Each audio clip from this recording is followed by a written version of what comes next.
Hello friends, मैं हूं मिथिलेश कुमार और आपका स्वागत करता हूं उदित एकेडमी के यूट्यूब चैनल पे। तो आज के इस वीडियो में मैं आपको बायोलॉजी के मॉडल पेपर 4 का पार्ट 1 कंप्लीट करने वाला हूं। जैसा कि आप जान रहे हैं कि हर एक मॉडल पेपर को मैं 2 पार्ट में कवर करने की कोशिश कर रहा हूं, तो ये चौथे मॉडल पेपर का पार्ट 1 है। ठीक है, तो चलिए आज के इस वीडियो में हम लोग कुछ अच्छे क्वेश्चंस करते हैं। सबसे पहला क्वेश्चन है, निम्न में से किसे नीली हरी शैवाल भी कहते हैं। नीली हरी शैवाल मतलब क्या हुआ? Blue green algae. Blue green algae किसको कहते हैं? यू बैक्टीरिया को, एक्टिनोमाइसीट्स को, या आर्की बैक्टीरिया को, या फिर साइनोबैक्टीरिया को। तो आपको पता होना चाहिए जो नीली हरी शैवाल यानी ब्लू ग्रीन एल्गी है, ये एक्चुअली कोई एल्गी है नहीं, ये एक्चुअली क्या है? बैक्टीरिया है, जो कि मोनेरा किंगडम से बिलोंग करता है। किस किंगडम से बिलोंग करता है? मोनेरा किंगडम से बिलोंग करता है। और ब्लू ग्रीन एल्गी कौन है? साइनोबैक्टीरिया है। क्या है? साइनोबैक्टीरिया है, याद रखिएगा। तो निम्न में से किसे नीली हरी शैवाल कहते हैं? तो साइनोबैक्टीरिया का कहते हैं। और साइनोबैक्टीरिया एक्चुअली में कोई शैवाल नहीं है, इसका नाम होता है नीली हरी शैवाल, लेकिन है एक्चुअली ये बैक्टीरिया यानी मोनेरा किंगडम से बिलोंग करता है। ठीक है, नेक्स्ट है, गोल्जी काय के प्रमुख घटक हैं। गोल्जी बॉडी का जो प्रमुख घटक है वो कौन कौन सा? चैप्टी नलिकाएं, जी हाँ, ल्यूमन को कहते हैं, तो पाया जाता है इस तरीके से नलिका। फिर साइड में सिस्टर्नी भी पाया जाता है, तो उसी को हम लोग नलिकाएं कहते हैं, सिस्टर्नी भी है। पुटिकाएं यानी वेसिकल्स, तो वेसिकल्स भी पाया जाता है, छोटे छोटे पुटिकाएं। तो आपका ये सभी पाया जाता है, तो आंसर क्या हो जाएगा? ये सभी। ठीक है, नेक्स्ट क्वेश्चन है आपका क्या, निम्न में से कौन सा जीव स्वपोषी नहीं है? बताइए कौन सा जीव स्वपोषी नहीं है? कवक। स्वपोषी किसको कहते हैं? जो ऑटोट्रॉपिक होता है, जिसमें कि क्लोरोफिल उपस्थित है और वो क्लोरोफिल के उपस्थित है और वो सूर्य के प्रकाश की उपस्थिति में खुद का खाना खुद से बना ले, उसे हम लोग स्वपोषी के अंतर्गत रखते हैं। तो कह रहा है निम्न में से कौन सा जीव स्वपोषी नहीं है? स्वपोषी नहीं है, तो बताइए कौन है? कवक, यूग्लिना, क्लेमाइडोमोनास या नीम। तो आपका स्वपोषी जो नहीं है वो आपका क्या हो जाएगा? कवक, क्योंकि कवक में ये देखिए आपको दिख रहा होगा, कवक में किसी प्रकार का कोई क्लोरोफिल नहीं पाया जाता है। ठीक है, ये हेट्रोट्रोपिक होता है और हेट्रोट्रोपिक में भी क्या होता है? सैप्रोफिटिक होता है, जो सड़े गले चीजों पर निर्भर करता है। ठीक है, जैसे कि यूग्लिना आपको ये हो गया, इसमें भी हरा हरा दिख रहा होगा, जो कि क्लोरोफिल है, जो कि खाना बना सकता है। ये यूनिसेलुलर होता है, एक कोशिकीय होता है और प्रोटिस्टा होता है। क्या होता है? प्रोटिस्टा होता है। ठीक है, चलिए अब क्लेमाइडोमोनास जो है ये यूनिसेलुलर ग्रीन एल्गी है। क्या है? यूनिसेल्युलर ग्रीन एल्गी, मतलब समझ रहे हैं ना, हरित शैवाल है, एक कोशिकीय हरित शैवाल। और नीम का पौधा तो आप जान ही रहे, तो इस सब में क्लोरोफिल पाया जाता है, इसलिए ये क्या है? स्वपोषी है। लेकिन कवक स्वपोषी नहीं है। ठीक है, नेक्स्ट है, एक से कम श्वसन गुणांक किसका होता है? बताइए एक से कम श्वसन गुणांक किसका होता है? तो श्वसन गुणांक अर्थात आरक्यू, आरक्यू यानी रेस्पिरेटरी कोसेंट। और रेस्पिरेटरी कोसेंट का क्वेश्चन हमने अच्छे से करवाया हुआ है आपको ऐप पर, जहाँ पे कि आपको पढ़ाए थे कि रेस्पिरेटरी कोसेंट जो होता है उसका मतलब क्या होता है कि किसी भी रिएक्शन में जो पौधे में होता है उसमें वॉल्यूम ऑफ CO2 इवॉल्व, कितना CO2 बाहर निकला बट कितना O2 कंज्यूम हुआ। जैसे कि आप कार्बोहाइड्रेट का ऑक्सीडेशन का रिएक्शन देख लीजिए, जब ग्लूकोज टूटता है 6 O2 लगता है और 6 CO2 बाहर निकलता है और 6 वाटर बनता है। तो इसका आरक्यू कैसे निकालेंगे? तो इसका आरक्यू निकालने के लिए कितना कार्बन डाइऑक्साइड बाहर निकला? तो 6, तो 6 ऊपर हो जाएगा। कितना ऑक्सीजन यूज हुआ? तो 6, तो 6 नीचे लिख देंगे। तो 6/6 क्या हो गया? 1। तो आंसर क्या हो जाएगा? 1। यानी कार्बोहाइड्रेट का जो आरक्यू होगा वो कितना होगा? 1 होगा। कार्बोहाइड्रेट का जो आरक्यू यानी रेस्पिरेटरी कोसेंट होगा वो कितना होगा? 1 होगा। उसी तरीके से फैट का, तो सारे का तो रिएक्शन आपको याद नहीं है, सीधा 3 चीज याद रखिएगा। एक किसका होता है, एक से ज्यादा किसका होता है, और एक से कम किसका होता है। यही 3 चीज अक्सर पूछा जाता है। तो पक्का पक्की एक किसका होता है बच्चा?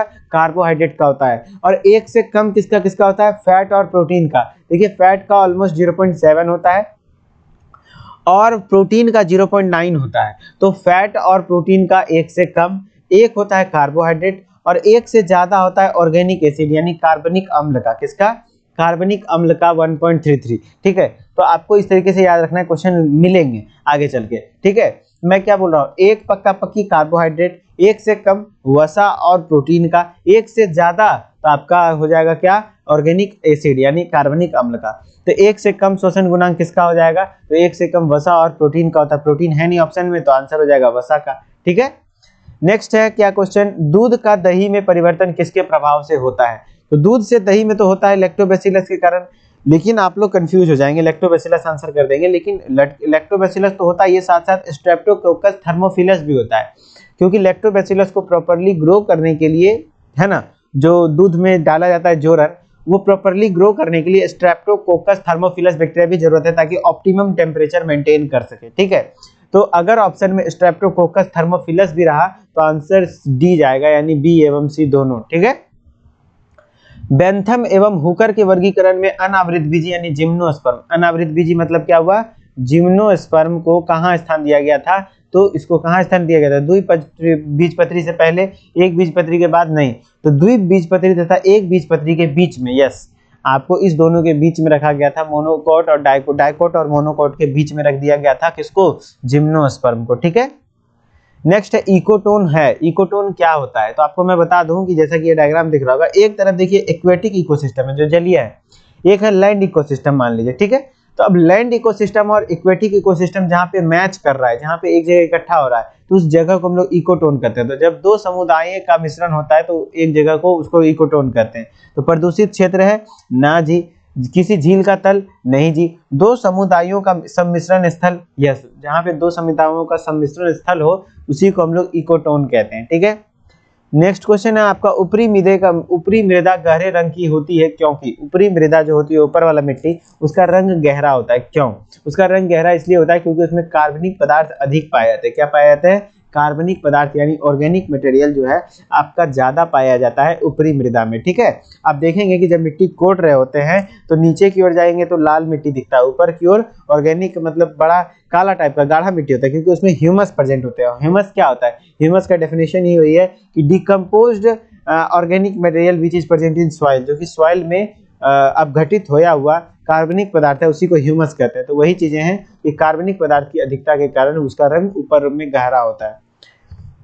जैव मंडल क्या है, जैव मंडल का मतलब क्या होता है बताइए, बायोस्फीयर क्या होता है, तो पृथ्वी पर उपस्थित जितने भी जीव हैं उसका पर्यावरण से क्या क्या संबंध है, वही चीजें तो बायोस्फीयर कहलाती है। तो ऑप्शन नंबर डी आपका आंसर हो जाएगा, पृथ्वी पर उपस्थित सभी जीवों का पर्यावरण से संबंध क्या कहलाता है, जैव मंडल कहलाता है। वायुमंडल में वायु की सामान्य संरचना में O2 की कितनी मात्रा होती है, तो 3 गैस का जरूर याद रखिएगा, एक O2 का आपको पता होना चाहिए, एक N2 का पता होना चाहिए, दूसरा CO2 का पता होना चाहिए। तो O2 का कितना होता है 21%, O2 का कितना होता है 21%, N2 का कितना होता है 78% और CO2 का कितना होता है 0.03%। ठीक है, 0.03%।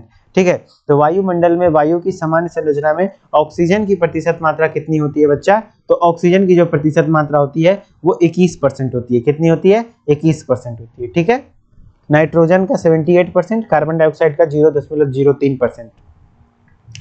नेक्स्ट है 5 जगत वर्गीकरण किसने प्रस्तुत किया है, 5 जगत वर्गीकरण यानी 5 किंगडम सिस्टम ऑफ क्लासिफिकेशन किसने प्रस्तुत किया था। तो 5 किंगडम में आता कौन कौन सा किंगडम था, तो देखिए यहाँ पे नंबरिंग 1 2 3 किया गया है, लेकिन मैं कहूंगा इधर से नंबरिंग नहीं होगा, उल्टा नंबरिंग कीजिए। 1 नंबर पे ये आया, 2 नंबर पे ये, 3 नंबर पे ये, 4 नंबर पे ये, सबसे लास्ट में नहीं बोला ना निम्नलिखित किंगडम।